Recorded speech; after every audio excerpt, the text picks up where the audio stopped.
สวัสดีและขอต้อนรับสมาชิกแฟนเพจสบทลำปางกรมประชาสัมพันธ์กูคนเจ้าและก็สำหรับการรับสัญญาณการออกอากาศทางวิทยุของเฮาเจ้าตี97เมกะเฮิรตซ์สถานีวิทยุกระจายเสียงแห่งประเทศไทยจังหวัดลำปาง FM 97เมกะเฮิรตซ์รวมไปถึงตีสถานีวิทยุกระจายเสียงแห่งประเทศไทยเพื่อการเฮียนหู้และเตือนภัยภาคเหนือ AM 549กิโลเฮิรตซ์เจ้าเข้ามาแล้วช่วยกันกดไลค์กดแชร์ด้วยจิมเนาะในบรรยากาศตีสำนักงานขนส่งจังหวัดลำปางวันนี้นะเจ้าน้องยุ้ยกาญจนาฟูปิงเจ้าปาหมูเฮามาติดตามบรรยากาศกับช่วงพิเศษของรายการสัญจรปลอดภัยวันนี้เฮามาติดตามในเรื่องราวของการแถลงข่าวการประมูลทะเบียนรถเลขสวย301หมายเลขของสำนักงานขนส่งจังหวัดลำปางเจ้าในหมวดอักษรกอไก่สอฤาษีนะความหมายที่หลายท่านบอกว่าชื่นชอบแล้วก็อยากได้เป็นเจ้าของนะเจ้าเกษมทรัพย์ทวีบารมีโจกลาภนะวันนี้5มีนาคม2569ก็จะมีการแถลงข่าวให้ต่างสื่อมวลชนได้รับทราบถึงรายละเอียดนะเจ้าในหมวดอักษรกอไก่สอฤาษีเกษมทรัพย์ทวีบารมีโจกลาภนะว่าขั้นตอนของการประมูลเนี่ยจะได้พ้องนะเจ้าเปิ่นแบ่งเป็นแต่ละหมวดนั่นอันยังจะได้แล้วก็รวมถึงวิธีของการประมูลซึ่งแบ่งเป็น2ช่องต่างนะเจ้าช่องต่างการประมูลด้วยวาจาก็คือการร่วมกันประมูลตีบริเวณสโมสรนครลำปางและรวมไปถึงช่องทางออนไลน์สามารถร่วมประมูลได้ผ่านทางเว็บไซต์ทะเบียนรถ .com นะเจ้าตอนนี้ทางด้านหน้าเว็บไซต์แล้วก็ Facebook ของสำนักงานขนส่งจังหวัดลำปางก็มีรายละเอียดในส่วนนี้ให้พ่อแม่พี่น้องได้ติดตามเช่นเดียวกันเนาะใครที่ฟังแล้วก็เข้ามาชมไลฟ์สดของเราอยู่ณตอนนี้นะเจ้าในระหว่างติดตามบรรยากาศของเราไปตัวเดี๋ยวจบไล่แล้วท่านก็ยังสามารถที่จะเข้าไปพอรายละเอียดของสำนักงานขนส่งจังหวัดลำปางได้ซึ่งตอนนี้ในด้านของการจะทำข้อมูลการประชาสัมพันธ์เรื่องของการประมูลป้ายทะเบียนรถเลขสวยนะเจ้าก็ยังมีได้หันในบรรยากาศของป้ายประชาสัมพันธ์ติดไปตามจุดมุมเมืองต่างๆของจังหวัดลำปางเฮาเนาะทางห้องส่งรับสัญญาณแล้วเรียบร้อยช่วงเวลานี้สวัสดีกันแถมสักรอบหนึ่งนะเจ้าสวัสดีและก็ต้อนรับแฟนรายการเนาะในช่วงเวลาพิเศษสัญจรปลอดภัยเจ้าวันนี้ปามานอกสถานที่เนาะขอบคุณดีเจปีก้อยดีเจปีแอลตัวเนอร์เจ้าจ่วยรับสัญญาณให้ในห้องส่ง FM 97เมกะเฮิรตซ์สถานีวิทยุกระจายเสียงแห่งประเทศไทยจังหวัดลำปางเจ้าและรวมไปถึงช่องต่าง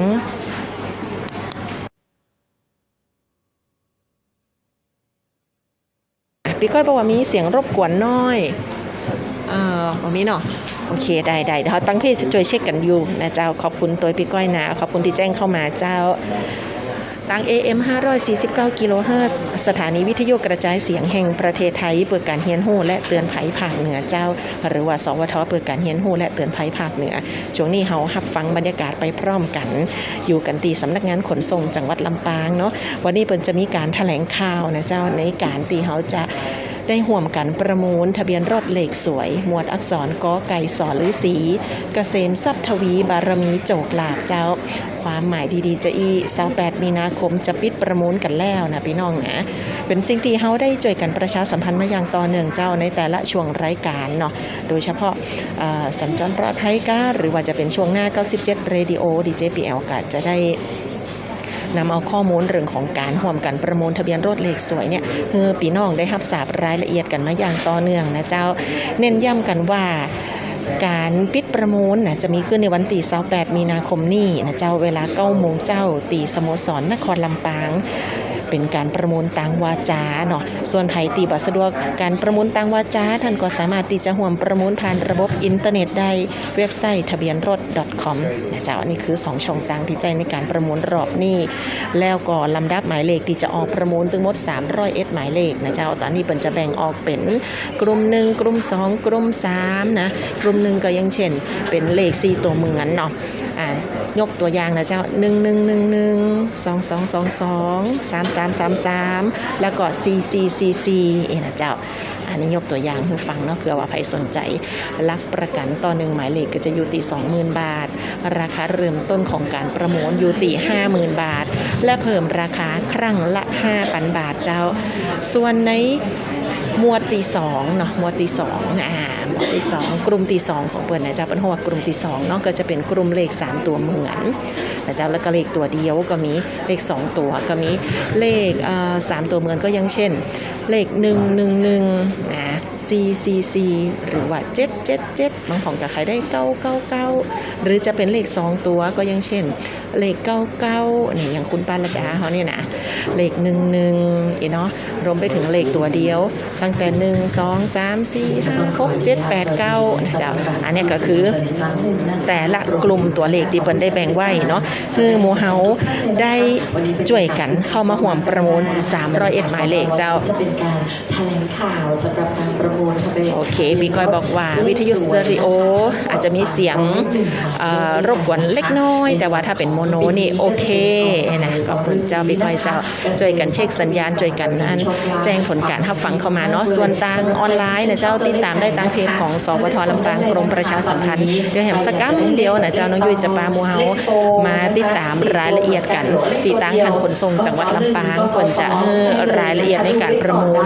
โดยทางท่านโกศลธนบัตรท่านขนส่งจังหวัดลำปางนะเจ้าเพิ่นชื่อท่านโกศลธนบัตรตำแหน่งขนส่งจังหวัดลำปางพร้อมถึงทีมงานก่อนหน้านี้ก็จะหันทางทีมงานของสำนักงานขนส่งจังหวัดลำปางออกไปประชาสัมพันธ์เชิญชวนร่วมกันประมูลทะเบียนรถหมวดอักษรกอไก่สอฤาษีเนี่ยตามจุดต่างๆของจังหวัดลำปางไปตามการอังกอมห้องไปตามสวนสาธารณะห้องเนี่ยนะแล้วก็ล่าสุดนี้ท่านผู้ว่าราชการจังหวัดลำปางก็ได้จัดทำเป็นสปอตประชาสัมพันธ์เชิญชวนให้หมู่เฮาเนี่ยได้มาร่วมกันประมูลทะเบียนรถเลขสวยเลขนี่ตัวกอไก่สอฤาษีนะเจ้าแต่ว่าวันนี้เขาจะมาฟังรายละเอียดโดยตรงเลยจากสำนักงานขนส่งจังหวัดลำปางนะเดี๋ยวแหมสักกำเดียวนะเจ้ารายละเอียดส่วนนี้แล้วก็จะได้ช่วยกันนะร่วมกันประมูลรายได้จากการประมูลเขาก็นำเข้าสู่กองทุนเพื่อความปลอดภัยในการใช้รถใช้ถนนเพื่อนำมาใช้ช่วยเหลือพี่น้องผู้ที่ประสบภัยทางถนนนะเจ้าบางพ่องมีอุบัติอาจจะมีอุบัติเหตุบางพ่องก็อาจจะด้านของการจัดทำเป็นโครงการช่วยเหลือผู้ที่ประสบภัยทางถนนและรวมไปถึงโครงการที่เกี่ยวข้องกับด้านของน้องๆเยาวชนที่จะอบรมสร้างวินัยการจราจรนั่นเองนะเจ้าซึ่งช่วงเวลานี้ทางด้านของหน้าเวทีเนาะที่จะมีการให้รายละเอียดกับสื่อมวลชนแต่ละแขนงที่มารอติดตามทำข่าวแล้วก็รับฟังรายละเอียดของการแถลงข่าวในวันนี้พร้อมแล้วนะเจ้า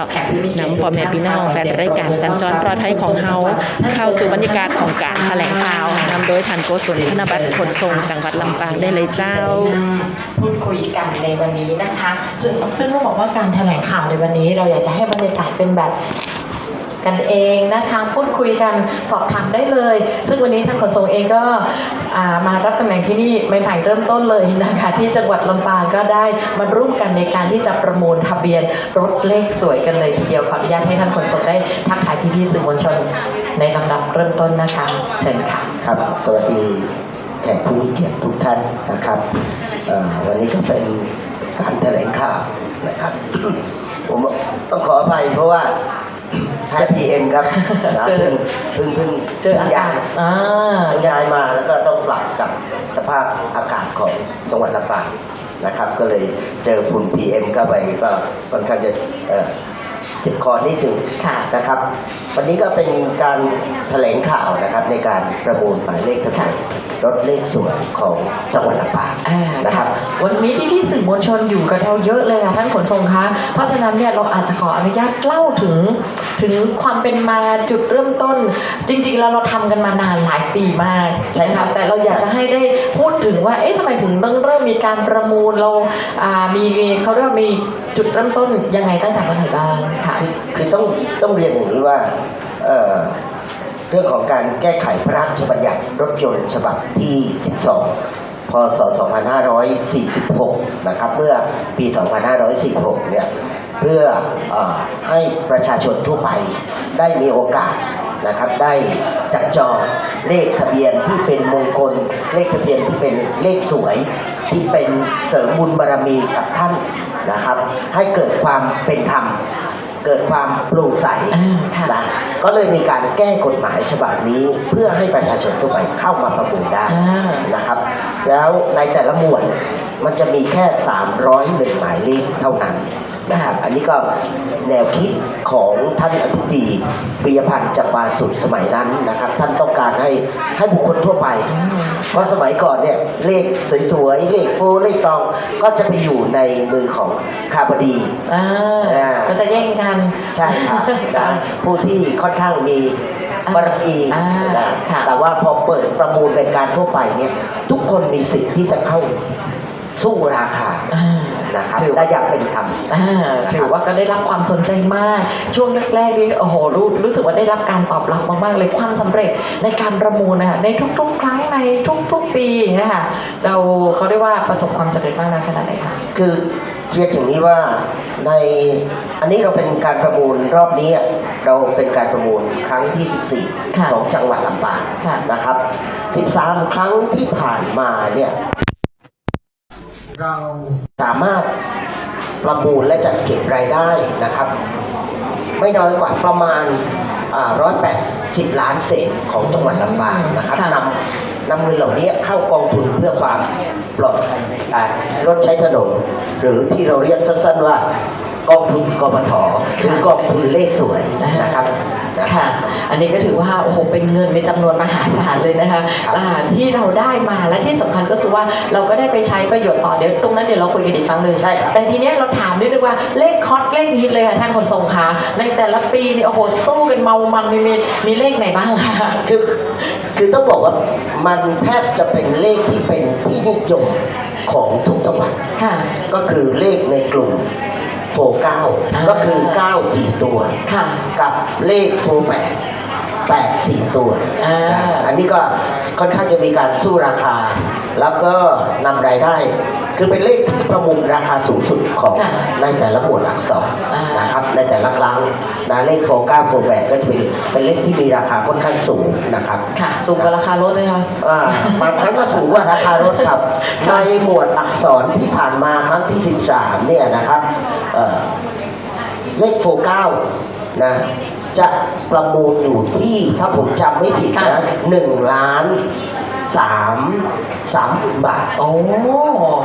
แค่โฟ โฟ กัส 8โฟ8 1,110,000 บาท โอ้ห่างกันนิดเดียว นะครับ ค่ะ นะคือโดยศาสตร์ของเลขนะครับโฟ9มันเป็นเลขที่มั่นคง ค่ะ ความสำเร็จที่มั่นคงโฟ8มันเป็นเลขที่เลข8เป็นเลขที่ร่ำรวยนะครับร่ำรวยแล้วถ้า8กับ9มาอยู่ด้วยกันร่ำรวยมั่นคง โอ้ อย่างนี้นะครับ มันเป็นเขาเรียกว่าเป็นความเชื่อ ความเชื่อครับ ค่ะ ความเชื่อ แล้วอย่างเช่นคนที่เขาทำธุรกิจหรือเขามีความเชื่อเรื่องนี้เขาก็จะแบบโอ้โหทุ่มทุนเต็มที่นะคะ ถูกต้องครับ เพื่อเป็นมงคล เพื่อเป็นมงคล ให้กับรถนะเพราะรถเราใช้ไปหาเงินนะคะ คือเวลาไปติดต่อธุรกิจ ค่ะ อย่างนี้นะครับ มันก็เสริมความมั่นคง ค่ะ นะครับ เสริมความร่ำรวยที่สำคัญอีกสิ่งนึงก็คือความปลอดภัย เพราะว่าแผ่นป้ายเราจะมีพิธีพุทธพิเศษกนะครับ ทุกปี ทุกปีครับทุกหมวด ใช่ค่ะเมื่อกี้เราพูดถึงว่ารายได้ที่เรานำอย่างเช่น เราได้อย่างโฟก้าเนี่ยล้านกว่าบาทโฟ8ล้านกว่าบาทรวมกันแล้วหลายล้านเนี่ยเรานำไปเข้ากองทุนกปท ใช่ครับ นอกเหนือจากในการนำรายได้เหล่านี้เราไปใช้ประโยชน์ คืออยากจะให้ท่านได้ฉายภาพให้เราเห็นนะคะว่าเราได้เอาไปเข้ากองทุนแล้วเราได้ทำประโยชน์แล้วเราได้ใช้ประโยชน์แล้วเราได้มีโครงการอะไรยังไงบ้างคะยกตัวอย่างให้พวกเราได้ฟังกันเลยค่ะ คือรายได้ทั้งหมดเนี่ยจะไปเข้ากองทุนใหญ่ก็คือกองทุนกปท ค่ะ นะครับ ซึ่งอยู่ที่ส่วนกลางนะครับส่วนการจัดสรรแล้วนำเงินเหล่านั้นออกมาใช้เพื่อให้เกิดประโยชน์ตามวัตถุประสงค์ของกองทุนนะครับ ซึ่งมีกฎหมายรองรับกำหนดไว้เนี่ยก็คือผมขอเล่าโดยรวมก่อนก็แล้วกันนะครับว่าไปเกิดประโยชน์อะไรให้กับพี่น้องประชาชนนะครับโครงการกปทเนี่ยจะเป็นกองทุนที่สนับสนุนแผนงาน โครงการต่างๆนะครับที่เกี่ยวกับความปลอดภัยทางถนน ค่ะ ให้กับหน่วยงานราชการต่างๆที่ขอรับการจัดสรรมาเช่นสำนักงานตำรวจแห่งชาติเช่นกรมทางหลวงนะครับกรมทางหลวงชนบทมหาลัยต่างๆที่ทำเกี่ยวกับความปลอดภัยนะครับนอกจากนั้นแล้วนะครับก็ยังมาใช้ในเรื่องของการช่วยเหลือเป็นค่าอุปกรณ์ผู้พิการที่ประสบภัยจากการใช้รถใช้ถนนนะครับก็มีการจัดหาวัสดุนะครับแขนเทียมขาเทียมรถนั่งวีลแชร์นะครับเตียงนอนอะไรต่างๆที่ให้ผู้พิการสามารถยังชีพแล้วก็ประกอบอาชีพได้เช่นคนปกตินะเขาสามารถอยู่ในสังคมทำงานทำการอะไรได้เช่นคนปกติอันนี้คือสิ่งที่กปททำมาแล้วก็สนับสนุนมาอย่างต่อเนื่องแล้วในปีนี้เนี่ยของจังหวัดลำปางเองเนี่ยเพิ่งผ่านการพิจารณาของคณะกลั่นกรองจังหวัดไปเนี่ยมีผู้พิการในจังหวัดที่มายื่นคำขอเนี่ย19 รายนะครับรวมเอาตัวเลขกลมๆก็แล้วกันนะครับประมาณเป็นเงิน1,180,000 เศษนะครับขณะนี้ก็อยู่ระหว่างการพิจารณาของคณะกรรมการกองทุนชุดใหญ่ที่กรมการขนส่งทางบกเพื่อจัดสรรมาเป็นค่าอุปกรณ์ให้กับทั้ง19 รายในจังหวัดลำปางซึ่งเราจะมีพิธีมอบให้อีกทีหนึ่งนะครับหลังจากที่ได้รับการจัดสรรนะครับนอกจากนี้แล้วนะเงินกองทุนนะก็จะไปสู่จังหวัดต่างๆในการที่จะให้ทำกิจกรรมรณรงค์ป้องกันและลดอุบัติเหตุทางถนนในจังหวัดนะครับเช่นช่วงเทศกาลปีใหม่ช่วงเทศกาลสงกรานต์ในการที่จะดูแลพี่น้องประชาชนให้เดินทางกลับไปยังภูมิลำเนาได้อย่างปลอดภัยนะครับอันนี้ดูแลเรื่องรถคนขับต่างๆนะอำนวยความสะดวกนะครับให้กับพี่น้องประชาชนเราก็จะมีจุดในพื้นที่ของจังหวัดลำปางก็จะเป็นสถานีขนส่งผู้โดยสารจังหวัดลำปางมีจุดred area ที่สปรานะครับที่ดูแลอำนวยความสะดวกอยู่แล้วที่ดูแลอยู่ทุกวันตลอด24 ชั่วโมงนะตั้งแต่ช่วงโควิดเป็นต้นมาเนี่ยก็จะมีจุดเช็คกิ้งพอยต์อยู่ที่ปั๊มปตท.เกาะคาอันนี้ก็จะตรวจตราเรื่องของพนักงานขับรถตรวจตราดูแลสภาพความพร้อมของรถนะครับที่จะเดินทางสู่จุดหมายปลายทางให้ประชาชนมีความปลอดภัยอย่างสูงสุดครับต้องบอกว่าฟังแล้วดูครอบคลุมทุกมิติทุกด้านเลยนะตั้งแต่เรื่องของการรณรงค์เรื่องของการช่วยกันในการที่จะมอบให้กับทางด้านของคนพิการยังไม่หมดนะครับยังมีใช่ไหมคะยังมีนะเรายังมีโครงการนักเรียนรุ่นใหม่มีใบขับขี่นะครับซึ่งก่อนหน้านี้เนี่ยก่อนที่จะมาเป็นโครงการนักเรียนรุ่นใหม่มีใบขับขี่เนี่ยเรามีโครงการสนามจราจรในทุกจังหวัดครับกรมอนุมัติเงินกปทเนี่ยมาเพื่อสอนทักษะการเรียนรู้ให้กับน้องๆในระดับประถมเพื่อที่จะได้เรียนรู้เรื่องกฎจราจรนะเครื่องหมายจราจรทดลองฝึกปั่นรถจักรยานในสนามจำลองนะครับซึ่งจะมีเครื่องหมายจราจรต่างๆเป็นการปลูกฝังวินัยและการเรียนรู้เรื่องกฎจราจรตั้งแต่เยาว์วัยให้เขาจะได้มีคุณภาพชีวิตแล้วก็อยู่รอดปลอดภัยจากอุบัติเหตุพอโตขึ้นมาหน่อยมันก็จะมีโครงการนักเรียนรุ่นใหม่มีใบขับขี่ก็คือจะเป็นการอบรมให้ความรู้สอนทักษะการขับขี่รถจักรยานยนต์อย่างถูกต้องตามหลักวิชาการให้กับน้องนักเรียนนักศึกษาที่มีอายุครบ 15 ปีบริบูรณ์ซึ่งสามารถทำใบขับขี่ได้อันนี้ในจังหวัดลำปางเองก็จะมีทุกปีนะครับปีหนึ่งก็ประมาณกรมให้มาประมาณ700 คนนะครับที่จะต้องไปดำเนินการขับเคลื่อนอบรมให้ความรู้และให้น้องๆได้มีใบขับขี่นะครับโดยครอบคลุมทั้ง13อำเภอนะครับนี่ก็ทำมาต้องบอกว่าหลาย10 ปีนะครับเราได้เห็นภาพนะคะหลายคนบอกว่าเราเห็นว่าการประมูลป้ายได้ตัง เข้ากองทุนเราทราบแต่วันนี้เราได้เห็นภาพชัดเจนเลยว่าพอเข้ากองทุนไปแล้วได้ดำเนินการยังไงบ้างวันนี้ทางขนส่งเองก็ได้พูดคุยกับเราได้ให้เราได้เห็นภาพตั้งแต่เรื่องของการให้เด็กๆนะคะน้องๆปลูกจิตสำนึกตั้งแต่เด็กๆน้องๆให้ใส่ใจเรื่องของระเบียบการใช้รถใช้ถนนวินัยจราจรเรื่องของการมีใบขับขี่รวมไปถึงเรื่องของการรณรงค์ในช่วงที่มีคนใช้รถใช้ถนนมากหรือแม้แต่ในภาวะที่ว่ามีผู้ที่ได้รับผลกระทบจากคนใช้รถใช้ถนนเราก็ให้งบตรงนี้เข้าไปช่วยเหลืออีกด้วย ใช่ครับตอนนี้ต้องนำเรียนอย่างนี้ว่าคณะกรรมการกองทุนนะครับกำลังพิจารณาแก้กฎหมายนะครับเพื่อที่จะไปดูแลซัพพอร์ตต่อจากผู้พิการเพื่อให้เขามีอาชีพนะครับให้เขาคือเป็นการเติมเต็มให้กับบุคคลที่เขาได้โอกาสนะครับเพราะว่าทุกคนมันมีโอกาสพลาดนะครับในเรื่องของการเกิดอุบัติเหตุบางครั้งมันไม่ได้เกิดจากตัวเราแต่มันเกิดจากคนอื่นครับแล้วทำให้เขาเป็นผู้ประสบภัยอาจจะพิการอะไรต่างๆเหล่านี้กองทุนกำลังแก้กฎหมายเพื่อที่จะเข้าไปซัพพอร์ตให้ได้มากเพิ่มขึ้นนะครับอันนี้ก็อยู่ระหว่างที่คณะกรรมการกองทุนใหญ่ที่จะจัดการตรงนี้นะครับพูดถึงเรื่องของผู้ที่ได้รับผลกระทบจากการใช้รถใช้ถนนทุกปีเนี่ยเราจะเห็นว่าทางขนส่งเองจะมีการประกาศนะคะว่าให้ผู้ที่ได้รับผลกระทบมาลงทะเบียนเพื่อที่จะรับคำขอเพื่อที่ผู้พิการทีนี้เนี่ยเราอยากจะสอบถามว่าในเรื่องของการครอบคลุมการดูแลอย่างบางคนเนี่ยอาจจะมีญาติพี่น้องหรือว่าคนพิการจริงเขาอาจจะไม่ได้เข้าถึงในระบบตรงนี้ค่ะหมายถึงมารับคำขอหรือว่าไม่ทราบอะไรอย่างเงี้ยทำไม่เป็นมีเยอะตรงนี้ทางขนส่งเองหรือว่าทางกรมการขนส่งทางบกเราดำเนินการยังไงบ้างในเรื่องของการประชาสัมพันธ์นะเราจะทำสื่อประชาสัมพันธ์ทำหนังสือถึงหน่วยงานราชการหน่วยงานส่วนท้องถิ่นนะครับโดยเฉพาะอบต.เทศบาลซึ่งเขาจะมีข้อมูลเหล่านี้ของลูกบ้านต้องเรียนอย่างนี้นะครับแล้วก็หน่วยงานพมจ.ซึ่งหน่วยงานพมจ.เนี่ยเขาจะเป็นคณะกรรมการกลั่นกรองในเรื่องของอุปกรณ์อยู่ด้วยนะครับเขาก็จะมีข้อมูลผู้พิการว่ามีคุณสมบัติมีผู้พิการรายใดที่มีคุณสมบัติครบที่จะขอรับเขาก็จะให้ข้อมูลมานะครับส่วนในการประชาสัมพันธ์เพิ่มเติมก็เป็นเรื่องของระบบออนไลน์นะครับเพจกลุ่มไลน์แล้วก็ Facebook ต่างๆนะครับเดี๋ยวนี้สื่อทาง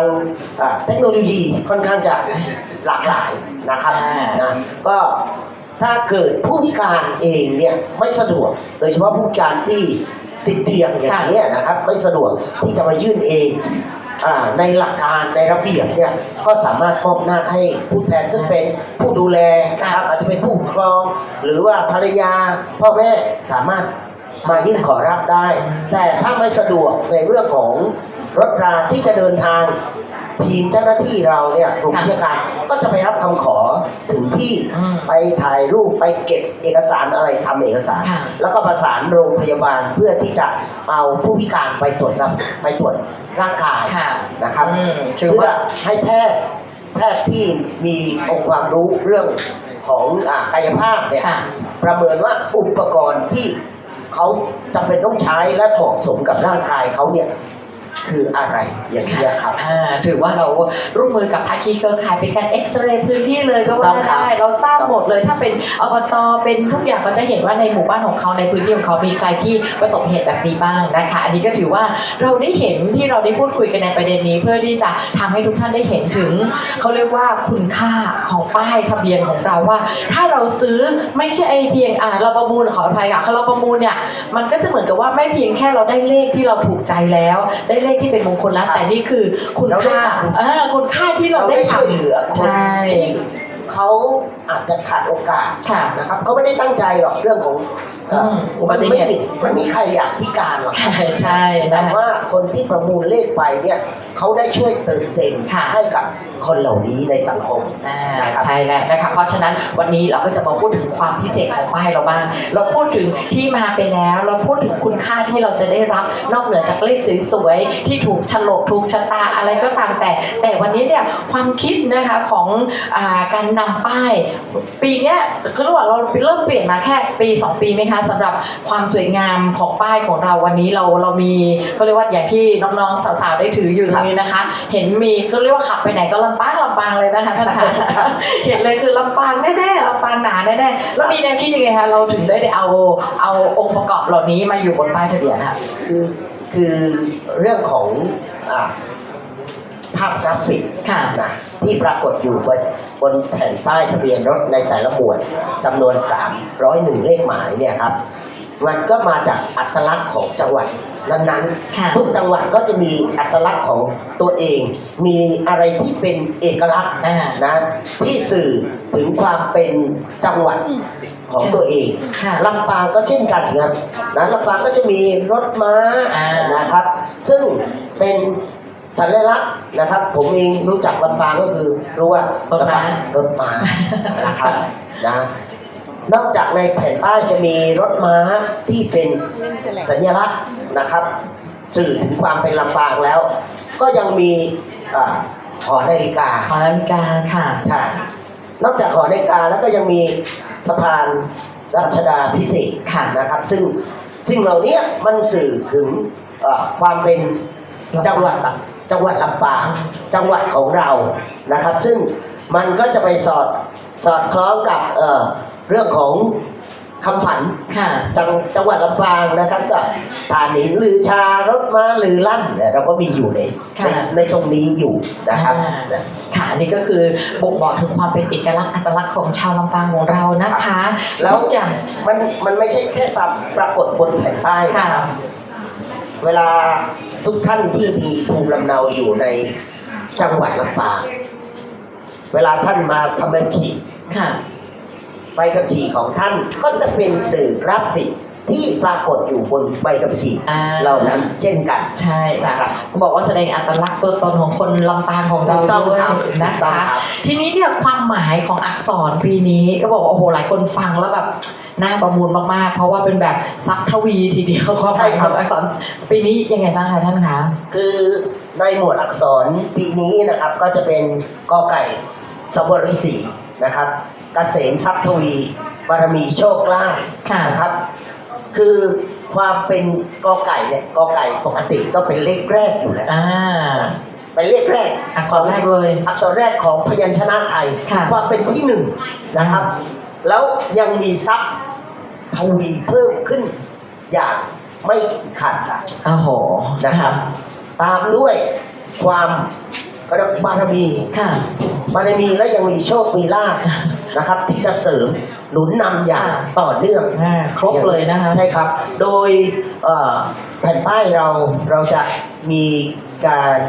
ทำพิธีพุทธาพิเศษกด้วย ค่ะ นะครับ มันก็จะช่วยเสริมบารมี ช่วยเสริมโชคเสริมลาภเสริมความปลอดภัยในการเดินทางในการไป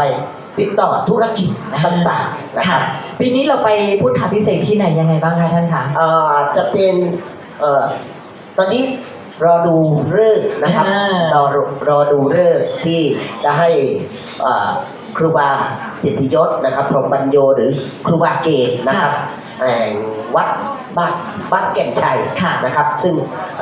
ได้กราบนิมนต์ท่านไว้เพื่อที่จะทำพิธีพุทธาพิเศษกแผ่นป้ายจำนวน301หมายเลขนะครับ ให้กับผู้ที่ประมูลได้นะครับ เสริมความเป็นมงคลกับตัวผู้ใช้นะครับนะ ค่ะ ต้องบอกว่าพิธีพุทธาพิเศษกของเราในทุกปีเราก็ทำยิ่งใหญ่แบบจัดเต็มก็เรียกว่าครบองค์เลยทีเดียว ถูก เพื่ ต้ อ องครับ ความเป็นมงคลเพื่อเขาเรียกว่าสมความมุ่งมั่นตั้งใจของผู้ที่จะประมูลนะคะ ที่อยากจะให้ได้ทั้งมงคลได้ทั้งบารมีโชคลาภต่างๆ ปีนี้ก็เช่นกันเดี๋ยวได้ฤกษ์งามยามดีเมื่อไหร่เราจะแจ้งให้กับพี่ๆสื่อมวลชนทราบอีกทีนึงนะคะ ว่าเราจะไปพุทธาพิเศษกกันวันที่เท่าไหร่นะคะ ทีนี้เนี่ยเราต้องบอกว่าหลังจากที่เราประมูลไปแล้ว เราได้ทั้งคุณค่าเราได้ทั้งตัวเลข ได้ทรัพย์เกษมทวีบารมีโชคลาภไปแล้วนะคะ ต้องบอกว่าความพิเศษของป้ายที่เราประมูลจะมีความแตกต่างจากป้ายขาวที่เราได้ยังไงบ้างคะ ต้องเรียนอย่างนี้ว่าแผ่นป้ายกราฟิกนะครับ ไม่ใช่เฉพาะจังหวัดลำปางนะ ค่ะ ทุกจังหวัดที่กำหนดรูปภาพเป็นแผ่นป้ายกราฟิกนะถูกกำหนดอยู่ในข้อกฎหมายและประกาศในราชกิจจานะครับ ค่ะ นะเพราะฉะนั้นนอกเหนือจาก301หมายเลขเนี่ย จะไปดัดแปลงเสริมแต่งหรือแสดงให้ปรากฏไม่ได้นะครับ เพราะในเรื่องของการกระทำผิดกฎหมาย ในเรื่องของทำให้ผู้ที่เขาประมูลได้เสื่อมสิทธิ์แล้วนะครับ อันนี้ต้องนำเรียนสื่อมวลชนแล้วก็ฝากประชาสัมพันธ์ไปด้วย ว่าท่านไม่สามารถไปดัดแปลงแก้ไขได้ทีนี้คนที่ประมูลได้คนที่ประมูลได้ผู้ที่มีจิตศรัทธาชอบเรื่องตัวเลขหรือว่าชอบทำบุญท่านประมูลได้เนี่ยหมายเลขทะเบียนที่ท่านประมูลไว้เนี่ยท่านสามารถจำหน่ายคือซื้อขายได้ตามกฎหมายนะครับ หรือจะยกให้บุคคลอันเป็นที่รักหรือบุคคลที่เราชอบนะครับเรื่องในวันสำคัญวันแห่งความรักวันเกิดของภรรยาวันเกิดลูกเราสามารถยกให้ลูกได้นะครับ แล้วก็ยังตกทอดเป็นมรดกชั่วลูกชั่วหลานต้องบอกนี้ตกทอดเป็นมรดกชั่วลูกชั่วหลานมันเหมือนกับทรัพย์สินเหมือนที่ดินเหมือนรถของเราครับเวลาเราจดทะเบียนไปแล้วใช้ป้ายประมูลแล้วเราขายรถเราไม่ขายป้ายก็ได้นะครับเพราะแยกกันคนละส่วนนะครับตราบใดที่เราไม่ขายหรือไม่ยกให้ใครป้ายเลขนี้อักษรนี้แบบนี้ก็จะเป็นชื่อของเราตลอดไปของเราตลอดครับโอ้โหนี่คือความพิเศษอีกหนึ่งอย่างนะคะไม่ว่าเราจะเปลี่ยนรถกี่คันแต่เราก็ยังใช้ป้ายเดิมอยู่นะครับแล้วก็ยังตกทอดถึงลูกหลานเราได้ใช้อย่างต่อเนื่องค่ะอีกอันนึงที่ท่านพูดก็คือน่าสนใจมากให้เป็นของขวัญอันนี้น่าสนใจมากเลยนะคะเพราะบางคนเดี๋ยวนี้เขาให้เป็นของขวัญอาจจะมีมูลค่านิดนึงอาจจะไปประมูลมาในเขาเรียกว่าในมูลค่าที่เราพอไหวในการที่จะส่งต่อให้กับคนอื่นก็ถือว่าเป็นมูลค่าที่สมคุณค่าต่อจิตใจเหมือนกันนะคะคือถ้าเราให้กับคนที่เรารักเนี่ยบางทีแผ่นป้ายเราอาจจะประมูลมาในราคาที่ไม่ได้สูงมากมายแต่ว่าการให้ของฝันในวันเกิดของภรรยาอย่างเงี้ยบางทีพร้อมกับรถมันจะเป็นอะไรที่ทำให้เขาเรียกใจฟูเนาะใจฟูครับใช่ครับถูกต้องครับค่ะแล้วบอกป้ายล้านกว่าบาทรถอีกล้านกว่าบาทใช่ครับใจฟูแน่ๆนะคะทีนี้เราพูดถึงมูลค่าเราพูดถึงความเขาเรียกว่าความพิเศษที่เราจะได้มาแล้ววิธีที่จะได้มาล่ะค่ะท่านขาตอนนี้เราเปิดประมูลอยู่แล้วเราเปิดยังไงบ้างมีทั้งประมูลทางอินเทอร์เน็ตทั้งวาจาอยากจะให้ทางด้านของท่านโฆษกได้บอกกับพี่ๆสื่อมวลชนหรือว่าหลายๆท่านที่รับชมทางไลฟ์สดอยู่ค่ะคือการประมูลเนี่ยมันมี2ช่องทางหลักๆก็คือประมูลผ่านระบบอินเทอร์เน็ตก็คือทาง www.ทะเบียนรถ.com จริงเราเซิร์ชว่าประมูลบ้างก็มีขึ้นใช่ครับมันก็จะขึ้นแล้วครับทะเบียนรถ .com นะครับอันนี้เป็นช่องทางที่เราสามารถอยู่ตรงไหนของประเทศไทยก็สามารถเข้าไปสู้ราคาได้นะครับแล้วอีกอย่างหนึ่งต้องบอกว่าการประมูลทางอินเทอร์เน็ตมันจะไม่เห็นหน้าเห็นตาไม่ต้องเกรงใจมากกว่าวิธีที่2คือประมูลหน้างานก็คือยกป้ายอีบินะครับยกป้ายอีบิบางทีเห็นหน้ากันยังเกรงใจกันนี่ผู้หลักผู้ใหญ่บางทียังมีความเกรงใจแต่ถ้าท่านประมูลผ่านระบบอินเทอร์เน็ตท่านไม่ต้องเกรงใจใครเพราะท่านไม่รู้จักใครเลยเพราะมันชื่อสมมุติที่อยู่ในระบบดังนั้นทุกคนก็ตั้งชื่อสมมุติของตัวเองมาหรือว่าท่านประมูลผ่านอินเทอร์เน็ตก็จริงแต่อยากมาเห็นสีสันสวยงามที่หน้างานก็คือวันที่28มีนาคม2569ที่สโมสรนครลำปางท่านอยากมาเห็นMC พินตี้นะอยากมาเห็นสีสันของการประมูลคนที่ประมูลผ่านอินเทอร์เน็ตก็สามารถเข้ามาร่วมมานั่งอยู่ในงานได้เราก็จะมีโน้ตบุ๊กอะไรเตรียมไว้ให้นะครับไม่มีใครรู้เหมือนกันครับท่านก็เคาะของท่านไปส่วนคนที่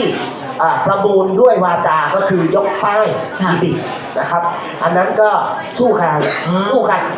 ทางอินเทอร์เน็ตแล้วก็วาจานะครับใครชอบความเล้าใจใช่ครับก็จะขึ้นขนานกันไปนะครับมีจอมอนิเตอร์อยู่นะครับทีนี้ขั้นตอนการลงทะเบียนถ้าคนที่ลงทะเบียนผ่านอินเทอร์เน็ตนะ ต้องสู้ทางอินเทอร์เน็ตอย่างเดียว ท่านจะมาขอเป็นอีบิทไม่ได้ ค่ะ อาจยกป้ายด้วยวาจาไม่ได้นะครับ ส่วนคนที่ประสงค์จะเข้ามาสู้ราคา ค่ะ ในหน้างานวันที่ 28 นะครับ ก็ลงทะเบียนผ่าน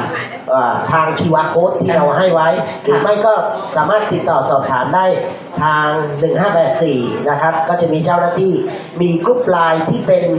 ไลน์กปทลำปาง ค่ะ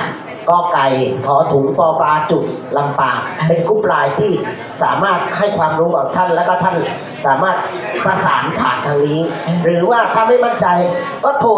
1584 นะครับ เป็นสายด่วนก็จะมีเจ้าหน้าที่คอยให้คำแนะนำท่านอยู่นะครับ ไม่ต้องกลัวว่าจะลงทะเบียนยากหรือว่ายังไงเรามีให้คำแนะนำตลอดในส่วนของการประมูลออนไลน์ตอนนี้คือเริ่มประมูลแล้วใช่ไหมคะเราสามารถเข้าไปดูราคาได้ไหมคะว่า เลขที่เราต้องการตอนนี้ไปอยู่ที่เท่าไหร่แล้วอะไร ใช่ครับ คือตอนนี้ท่านที่ประมูลคือลงทะเบียนผ่านระบบอินเทอร์เน็ตนะครับ สามารถเข้าไปสู้ราคาได้เลยครับสำหรับท่านที่ไม่ต้องบอกว่าท่านอาจจะไม่มีเวลาในวันที่ 28 ซึ่งเป็นวันที่จะไล่ปิดแต่ละเลขก็คือสู้ราคากันแต่ละเลข วันนั้นท่านอาจจะไม่มีเวลา ท่านอาจจะไปใส่แม็กซิมัมบิดไว้ก็คือราคาสูงสุด ที่ท่านคิดว่าเลขนี้ท่านรับได้ ค่ะ ท่านใส่ราคาไว้เลยแล้วท่านคือท่านใส่ราคาทิ้งไว้เลยครับทิ้งไว้เลยท่านจะไปทำธุรกิจอะไร ถ้าหน้างานหรือคนที่ประมูลอินเทอร์เน็ต เมื่อถึงวันที่ 28 เนี่ยเขาสู้กันแล้ว มันไม่ถึงราคาที่ท่าน ให้ไว้ ใช่ครับ ค่ะ สมมติว่าท่านแม็กซิมัมบิดไว้ 30,000 แล้วในวันงานมันมีการสู้แค่ 20,000 ค่ะ หน้างานนะครับ เคาะที่ยกป้ายเคาะแค่ 20,000 อย่างเนี้ยผู้ที่ใส่แม็กซิมัมบิดจะเป็นผู้ได้ราคานะครับ ค่ะ แล้วคนที่เขายกกัน แล้วได้ราคาในราคา 20,000 นะครับไม่ใช่ราคา 30,000 อ๋อ นะครับ อ๋อ เข้าใจแล้วค่ะ เรานึกว่าเราจะได้เป็นแบบ 30,000ในวันนั้น อ๋อ ได้ราคา 20,000ที่เขาสู้กันสูงสุดไว้ด้วย ถูกต้องครับ อันนี้ถือว่าเป็นความพิเศษนะคะ ใครที่บอกว่าอยากจะได้โยนไว้ก่อน โยนเลขไว้ก่อน วันนั้นหน้างานเนี่ยคือยกป้ายต้องยกได้เกิน 30,000 ถึงจะได้ไปนะครับ นะคะ อันนี้ก็ถือว่าเป็นความพิเศษอีกอย่างนึงคือได้มาไม่ยากเลย หลังจากนั้นสมมติว่าวันนั้นเราประมูลแล้วเราอยู่ในงานเรารับป้ายได้เลยไหมคะถ้าเราชนะ จะต้องนำมาจดทะเบียนก่อน แต่ว่าคือกรมการขนส่งทางบกเองก็มีแนวคิดนะครับว่าคนที่ประมูลได้เนี่ยเราเคยมีแนวคิดนะครับว่าคนที่ประมูลได้แผ่นป้ายเนี่ยเราจะออกเอกสารเหมือนเป็นคล้ายๆคู่มือครับเหมือนจดทะเบียนรถก็จะมีคู่มือรถนะทีนี้พอเป็นแผ่นป้ายก็มีแนวคิดว่าจะออกเป็นคล้ายๆคู่มือเพื่อมอบให้กับผู้ประมูลได้ไว้นะครับพร้อมกับแผ่นป้ายแล้วจดทะเบียนเมื่อไหร่ก็ไปใส่นะครับใช้เอกสารต่างๆเกี่ยวกับการจดทะเบียนนั้นถูกต้องตรงนั้นนะครับทีนี้เรื่องของแผ่นป้ายจะได้ก็ต่อเมื่อปัจจุบันนะครับจะได้ก็ต่อเมื่อท่านเอารถมาจดทะเบียนถ้าท่านยังไม่มีรถมาจดทะเบียนก็ประมูลไว้ได้ครับประมูลเก็บไว้ก่อนได้มีรถเมื่อไหร่ก็ค่อยมาจดนะครับเพราะยังไงก็ตามท่านประมูลไว้ได้ก็เป็นกรรมสิทธิ์ของท่านแล้วแต่ทั้งนี้ทั้งนั้นการที่ท่านจะเอาแผ่นป้ายหมายเลขดังกล่าวมาจดทะเบียนในรถท่านต้องจ่ายเงินให้ครบก่อนนะครับท่านต้องชำระเงินก่อนชำระเงินก่อนครับชำระเงินให้ครบครบตามจำนวนที่ท่านประมูลได้นะครับทีนี้ต้องเรียนอย่างนี้เพิ่มเติมว่าเวลาท่านประมูลหน้างานประมูลได้นะครับเงินที่ท่านวางเป็นหลักประกันไว้ในแต่ละกลุ่มหมายเลขนะครับก็จะหักเป็นค่าหมายเลขที่ท่านประมูลได้นะครับยังไงก็ตาม 10% นะครับภายใน7 วันท่านต้องชำระแล้ว30 วันต้องจ่ายครบทั้งหมดนะคะ ถ้าในกรณีที่ในเราพูดถึงเรื่องเงินแล้วนะ ในกรณีที่บิดไปแล้วได้ไปแล้วแต่ไม่ได้มาชำระเงินเรามีเขาเรียกว่าบทลงโทษหรือยังไงไหมคะหรือก็ไม่เป็นไรก็คือไม่ได้ยังไงบ้าง คือถ้าท่านประมูลไม่ได้นะครับไม่ได้มีบทลงโทษอะไรครับ เงินหลักประกันที่ท่านวางไว้ เราก็จะโอนคืนตามบัญชีที่ท่านแนบไว้ ค่ะหมายถึงถ้าเราได้แล้วเราไม่ยอมมาจ่ายอย่าง อ๋อ เงี้ย ถ้าเราประมูลได้แล้วเราไม่ยอมมาจ่ายนะครับ มันก็จะมีกระบวนการนะแจ้งเตือนหนึ่ง ค่ะ สองสามก่อนที่จะไปสู่เรื่องของกระบวนการดำเนินการทางบังคับคดีทางคดีต่อไป อ๋อ นะครับ แล้วอันนี้พูดเผื่อไว้จะบอกมาประมูลเล่นๆเคาะเล่นๆไม่ได้นะ เขาเล่นไม่ได้ครับ ค่ะ ก็คือท่าน คือต้องมีความตั้งใจ ค่ะ ที่จะเอาจริงๆนะครับ แบบอยากไปยกเล่นๆพอดีได้ อันนี้ไม่ได้นะครับอันนี้ไม่ได้ ค่ะอันนี้ก็จะเป็นข้อมูลเพิ่มเติมนะคะ ให้สำหรับพี่น้องประชาชนทุกท่านด้วย มาถึงตรงนี้แล้วค่ะพี่ๆสื่อมวลชนขามีท่านไหนมีคำถามไหมคะ อยากจะสอบถามอะไรเพิ่มเติมไหมคะ ก่อนที่เราจะให้ทางด้านของท่านขนส่งนะคะ ได้เชิญชวนให้ทุกท่านได้มาร่วมประมูลกันในลำดับต่อไป แล้วเดี๋ยวมีพี่ๆสื่อมวลชนที่จะสัมภาษณ์ช่วงท้ายก็เรียนเชิญอีกครั้งหนึ่งนะคะ มีไหมคะไอ้มนต์ถามกับเจ้า ถามไหมคะ แต่ขออนุญาตภาษากลางนะคะ เนื่องจากว่าท่านขนส่งเป็นหนุ่มใต้ ถ้าพูดภาษาใต้ได้ก็ได้นะคะ คือยังไม่คุ้นหูกับภาษาต้องอยู่สักปีสองปี ค่ะ ครับขออนุญาตครับท่านขนส่งจังหวัดครับ ครับนะครับ ผมมี2ประเด็นครับประเด็นแรกคือเรื่องของสถานที่ซึ่งปีนี้เราใช้สถานที่ใหม่คือสโมสรนครลำปางเนาะเรื่องของการจัดเตรียมเรื่องของการอำนวยความสะดวกเป็นอย่างไร ครับนะครับ ครับประเด็นที่2คือท่านมีตัวเลขในใจไหมครับว่าท่านกะไว้ได้เท่าไหร่ครับ คำถามแรกนะครับตอบคำถามแรกคือเนื่องจากว่าเรื่องของสถานที่ที่ผ่านมานะครับนะก่อนหน้านี้เราจัดที่โรงแรมนะแต่ปีนี้เรามาเปลี่ยนเนื่องจากว่าเรื่องของพื้นที่จอดรถนะครับ คนที่จะมาประมูลเนี่ยคือค่อนข้างจะมีจำนวนมากแล้วมันประสบปัญหาเรื่องพื้นที่จอดรถนะครับ แล้วก็ตัวสภาพอาคารด้านกายภาพ ซึ่งมองว่าสโมสรนครลำปางมีความพร้อมในเรื่องของพื้นที่กายภาพทั้งพื้นที่จอดรถ ทั้งอาคารห้องประชุมต่างๆนะครับในการวางระบบทั้งจุดตัวเจ้าหน้าที่เองที่จะรับลงทะเบียนทำเรื่องนิติกรรมสัญญาต่างๆแล้วก็เป็นจุดเช็คอินสำหรับผู้ที่จะเข้าร่วมประมูลแล้วก็ห้องที่จะเป็นห้องสำหรับจัดการประมูลซึ่งดูแล้ว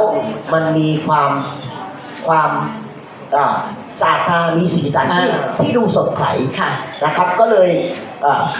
กำหนดเป็นสโมสรนครลำปางนะครับ ค่ะ นะประการที่สองนะครับ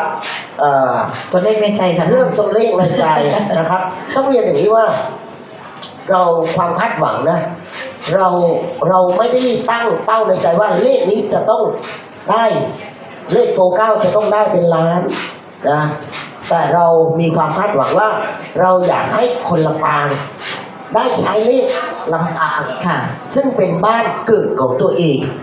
นะครับ เพราะนอกจากท่านได้ทำบุญแล้วนะครับ ท่านยังได้ใช้ป้ายทะเบียนรถจังหวัดลำปาง ค่ะ ซึ่งมันมีความเป็นอัตลักษณ์ของจังหวัดลำปางภาษีประจำปี ท่านต่อทะเบียนรถอยู่ทุกปี มันก็ลงท้องถิ่นของท่านก็คืออบจ.เทศบาลนะไปทั้ง100%เพื่อไปพัฒนา ค่ะ จังหวัดของเรานะครับ อันนี้ก็ไม่ได้คาดหวังนะครับเพื่อแต่อยากให้คนลำปางได้มีเลขที่เป็นมงคลกับตัวเองนะครับ หรือเลขที่ท่านชอบ ค่ะ ได้ติดไม้ติดมือไปไว้ใช้กับรถของท่านครอบครัวของท่านนะครับ ค่ะ ก็ต้องบอกว่าแต่ละปีเนี่ยตัวเลขก็ผันผวนเหมือนกัน บางปี999เยอะ บางปี1เยอะอะไรอย่างเงี้ยนะคะ มันก็จะมีแล้วแต่ความชอบของคนที่มาประมูลในแต่ละปีนั้นด้วย แต่ผมสะกิดนิดนึงนะ ค่ะ ตอนนี้ทั่วประเทศเนี่ยเลขที่เริ่มจะเป็นสีสันคือ789อ๋อเลขเรียงนะคะกำลัง เล ฮิ ข ต คือความหมายของ789คือเลขมังกร อ๋อ เลขปากมังกรครับเลข7จะเป็นเลขปากมังกร89มันก็จะหนุนนำอย่างต่อเนื่อง อ๋อ นะครับ นะคะโอ้โห อันนี้กระซิบดัง เผื่อว่าจะได้มาทุ่ม789กันเยอะๆนะคะ ๆ เพราะว่าเขาสู้ที่กรุงเทพเนี่ยสู้ไม่ไหว อ่า หลายคน ค่ะ เดินหนีจากกรุงเทพมาต่างจังหวัด ซึ่งต่างจังหวัดราคาค่อนข้างจะ น่ารัก เบา อ่า ใช่ครับเบากว่าแต่ถ้ากรุงเทพราคาถูก โอ้ค่ะอ๋ออันนี้ก็นี่ท่านขนส่งกระซิบแล้วนะคะเผื่อใครยังลังเลอยู่ว่าเลขไหนดีนะเอาปากมังกรนะคะ789นะคะมีท่านไหนดีไหมคะพี่สื่อมวลชน วันนี้ต้องบอกว่าค่ะเชิญค่ะ ขออนุญาตสอบถามท่านขนส่งนะคะ ครับ อยากจะทราบว่าป้ายประมูลสามารถจะทำกราฟิกเป็นรูปอื่นได้ไหมคะ ข้อที่หนึ่ง